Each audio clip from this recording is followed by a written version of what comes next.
ఇంకొక నాయకుడు అని నేను అన్నగానే ఒక గొడ్డలి పార్టీకి అధ్యక్షుడు, ఎందుకంటే నాయకుడు అంటే దాని అర్థం మారిపోతుంది కూడా. సో నేను ఒక గొడ్డలి పార్టీ అధ్యక్షుడు, అతను బయట అడుగు పడితే అతను అడుగు గనక బయట పడితే విధ్వంసం అరాచకం ఏ మేరకు వెళ్తున్నాయి విధ్వంసాలు అరాచకాలు అంటే ప్రజలు కూడా భయభ్రాంతులకు గురయ్యేటట్టుగా. అతను బయట అడుగు పడితే మహిళలు కూడా రక్షణ లేకుండా బయటికి ఇబ్బంది పడే పరిస్థితి. సామాన్య ప్రజలు తమ వ్యాపార లావాదేవీలు కూడా చేసుకోలేక ఇబ్బందులు పడుతున్న తరుణం. పోలీసులను సైతం భయభ్రాంతులను చేయటం ఒక పక్క, బ్లాక్మెయిల్ చేసే పరిస్థితులు ఒకవైపు. అంటే లిటరల్లీ విద్వేషాలు రెచ్చగొట్టడం, అరాచకాలు సృష్టించడం, ఉద్రిక్తలకు దారి తీయటం, ఇవి మెయిన్ ఎజెండాగా పనిచేస్తూ, అంటే ఓవరాల్గా ఈ 2 సంవత్సరాల్లో ఆంధ్రప్రదేశ్లో జరుగుతున్న, రాష్ట్రంలో జరుగుతున్న అభివృద్ధి కానీ అది చూసి ఓర్వలేక, ప్రజలు ప్రశాంతంగా ఉన్నారు అన్నది చూసి ఓర్వలేక, ఈరోజు విధ్వంసాన్ని సృష్టించడానికి ఈరోజు ఏదో ఒక వంకతో, ఏదో ఒక పరామర్శ పేరుతో బయటకు వచ్చి బల ప్రదర్శన చేయడమే కాకుండా ప్రజల్ని ఏ మేరకు ఇబ్బందులు పెడుతున్నారు ఈ 2 సంవత్సరాల కాలంలో అనేది చెప్పాల్సిన బాధ్యత ఒక హోంమంత్రిగా నాకుంది, ఒక ప్రజాప్రతినిధిగా నాకుంది. ఇది నేను ఈరోజు ఇక్కడ కూర్చొని మాట్లాడుతున్నది ఏదో అతన్ని విమర్శ చేయాలి అనే ఉద్దేశం కాదు. ప్రజలు కూడా గమనించాలి, మీలాంటి వాళ్ళు కూడా గమనించాలి. ఎందుకంటే రేపొద్దున్న భవిష్యత్తు అనేది మనది, మన బిడ్డలది. కాబట్టి ఈ భవిష్యత్తు మనది, మన బిడ్డలది అయినప్పుడు ఎటువంటి నాయకులు మన చుట్టూ ఉన్నారు, ఎటువంటి నాయకులు మనం ప్రోత్సహిస్తున్నాం అన్న విషయాన్ని కూడా మనందరం కూడా అర్థం చేసుకోవాలి.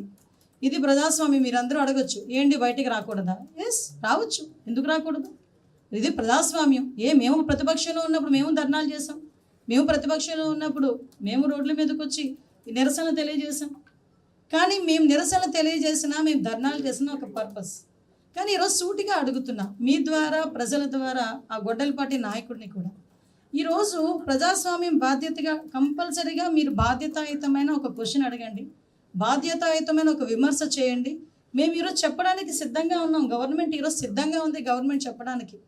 మీరు బాధ్యతాయుతమైన క్వశ్చన్ అడిగితే ఆన్సర్ చేయడానికి ప్రభుత్వం ఎప్పుడు కూడా సిద్ధంగా ఉంది ఈరోజు. అంతేగాని ప్రజల్ని భయభ్రాంతులు చేసే విధంగా, బెదిరించే విధంగా, పోలీసుల్ని బ్లాక్మెయిల్ చేసే విధంగా, ఈరోజు నేరస్తులకి వత్తాసు పలకడమే కాకుండా నేరస్తుల తాలూకా వలయాల్లో తయారు చేసి ఆ నేరస్తుల్ని పరామర్శించే పేరుతో మీరు బల ప్రదర్శనలు చేసి గంటల పాటు రోడ్ల మీదకి వచ్చి ట్రాఫిక్ ఇబ్బందులు కలిగించి ఆఖరికి అతని 2 సంవత్సరాల్లో ఆయన చేసిన దగ్గర 22 పర్యటనలో దగ్గర 3 ప్రాణాలు కోల్పోయే పరిస్థితులు వచ్చినాయంటే ఎటువంటి మెసేజ్ ఇస్తున్నారన్న సంగతి కూడా ఈరోజు మనం గుర్తుపెట్టుకోవాలి.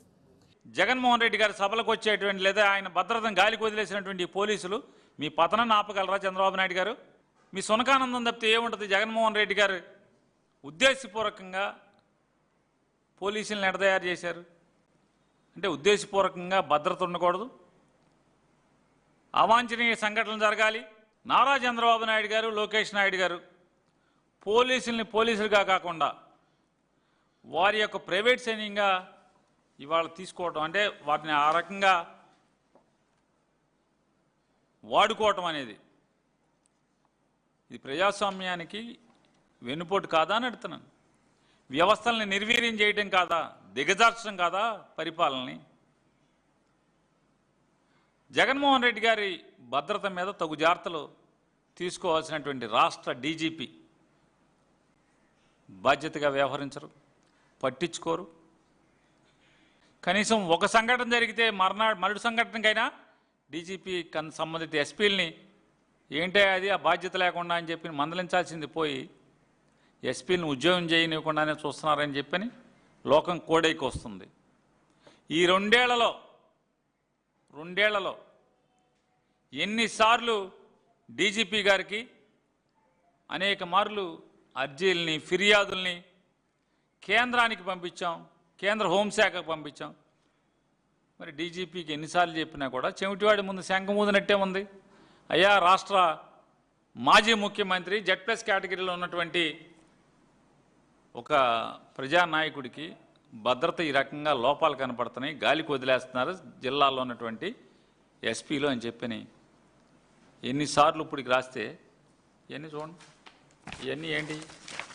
ఇవన్నీ డీజీపీకి రాసిన జగన్మోహన్ రెడ్డి గారి భద్రతా వైఫల్యాల మీద డీజీపీకి రాసినటువంటి ఉత్తరాలు. ఇవన్నీ ఇన్ని రాస్తే దేనికి స్పందించడం డీజీపీ? జగన్మోహన్ రెడ్డి గారి పర్యటన ఏమన్నా రాజకీయ పర్యటన?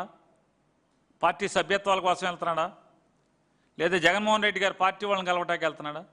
ఇవాళ ఈ రాష్ట్ర ప్రభుత్వం యొక్క బాధ్యతారాహిత్యం వల్ల, నిర్లక్ష్యం వల్ల, తప్పుడు పరిపాలన వల్ల ఉత్పన్నమైనటువంటి ప్రజల యొక్క కష్టాలని 90% జగన్ గారు ఈ 2 ఏళ్లలో దాదాపుగా 80-90% పర్యటనలన్నీ కూడా ఏంటది? రైతాంగం కష్టాలని పరామర్శించడానికి వెళ్ళే పర్యటనలే కదా అన్ని ప్రోగ్రాంలు. మరి సిగ్గుపడాల్సింది ప్రభుత్వం. సిగ్గుపడకపోగా, సిగ్గు లేకుండా జగన్మోహన్ రెడ్డి గారి పర్యటనల్ని ఈ రకంగా తప్పుడుతనంగా చిత్రీకరించడం, బాధ్యత లేకుండా ఒక రాష్ట్ర మాజీ ముఖ్యమంత్రి Z+ కేటగిరీలో ఉన్నటువంటి వ్యక్తి యొక్క భద్రతని గాలికి వదిలేసి